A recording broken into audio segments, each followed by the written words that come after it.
Um, 2022, 3 years ago this month, Play All Night, Duane Allman, and the Journey, Fillmore East. But here's the thing. That book started as a 500-page PhD dissertation called "You Want to Play in My Band, You'd Better Come to Pick, Duane Allman and American Music." 144,000 words, about 85,000 words. And, Duane Allman remains sort of my hero, one of these people in life that I looked to earlier on, going like, wow, look at all he accomplished in a short period of time. He had this vision. He was very inclusive in his vision with other musicians, not only his bandmates, but certainly his bandmates, but also other musicians as well. And it was, he accomplished so much in a short period of time. And then, of course, the music was just like, it literally was like, okay, God said, here's how you feel best. Here's what you like the most. Here's how, when you listen to, you're going to feel comfort, whatever else. Weird. I mean, weird isn't the right word. I was raised somewhat evangelical, and so it was a little odd at first getting used to that concept of secular music or not being something bad. That was baked deep in me.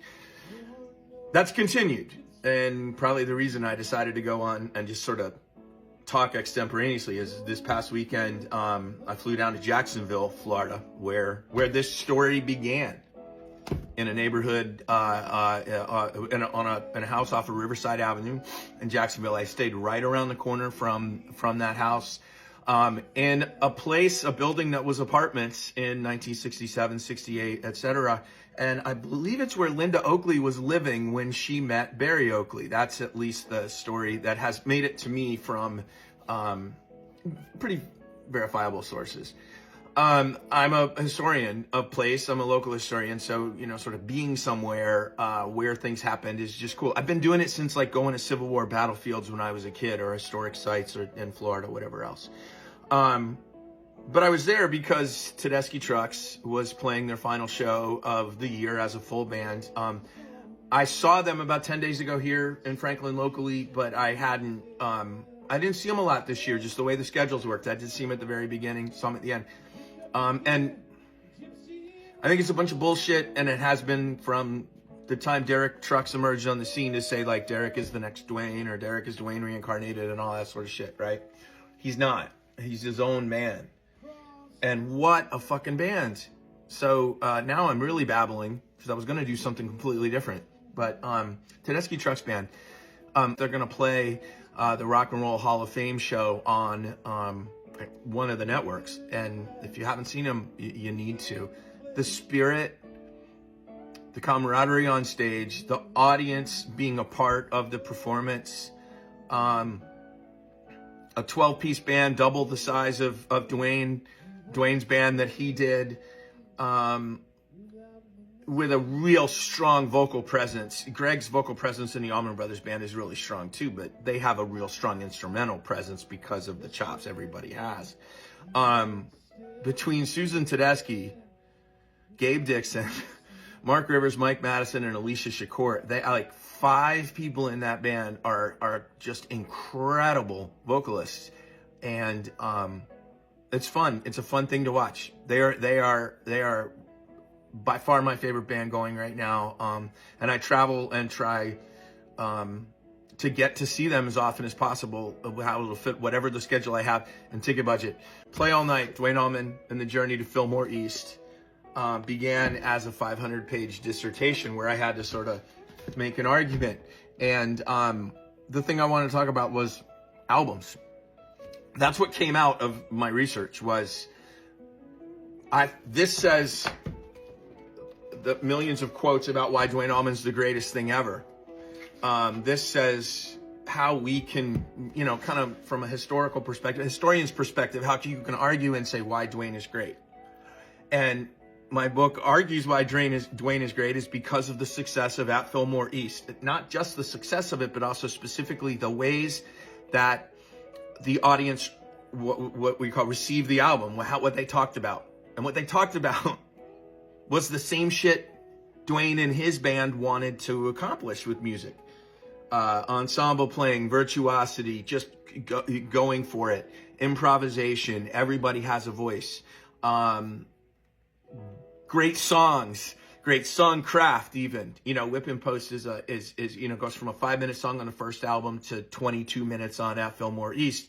And, you know, it keeps my attention, has kept my attention, this ADD-addled brain for 30 plus years. But I am going to put a piece on the end from a talk.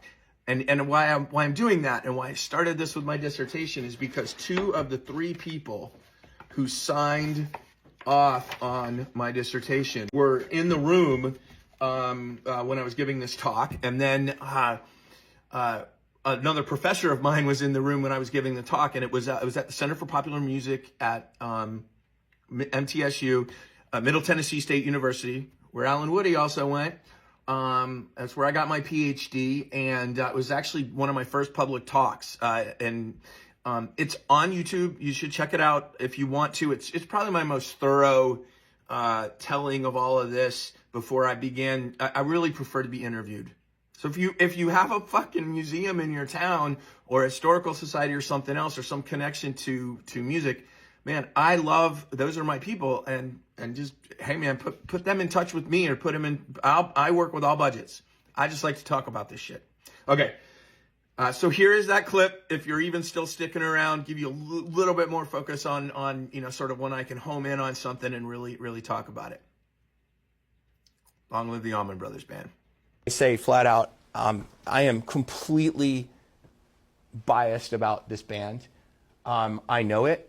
And the hardest thing for me to do in doing the research or doing the final writing was to scrub out any last little bit of pure fanboy that I could that didn't come across as super biased. But the biggest reason, I say this to public audiences and I'll say this to my colleagues, the biggest reason you can trust me is because I have documented and footnoted the hell out of this book. And that was very much intentionally.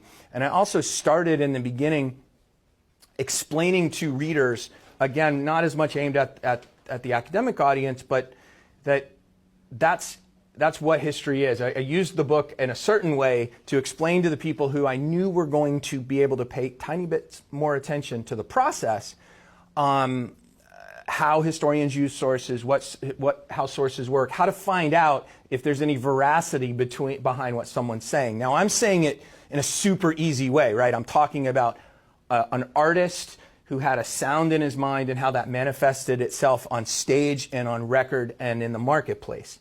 But this is true about y'all's work too, and you know, the way that we set things up and the way that we talk to people beyond the other academicians. Number one, what an album represents the book explains, I hope, what an album represents in 1971 to Duane. And I'll just say very quickly, this was the 3rd album that they were recording. They had 2 absolute flops, studio records. They were hundreds of thousands of dollars in debt to their record company, to their label. Their label's co-partner, Jerry Wexler, wanted to break the band up because he was convinced there was no way anything good was going to come out of the South. This was the go for broke opportunity for the Allman Brothers Band. And I think what's the most interesting to me about it is when presented with that issue, with, hey, we're going to break you up, and unless something happens, the answer the Allman Brothers had, and Duane had, and it fits their story, was we want to go record an album live. And that's important.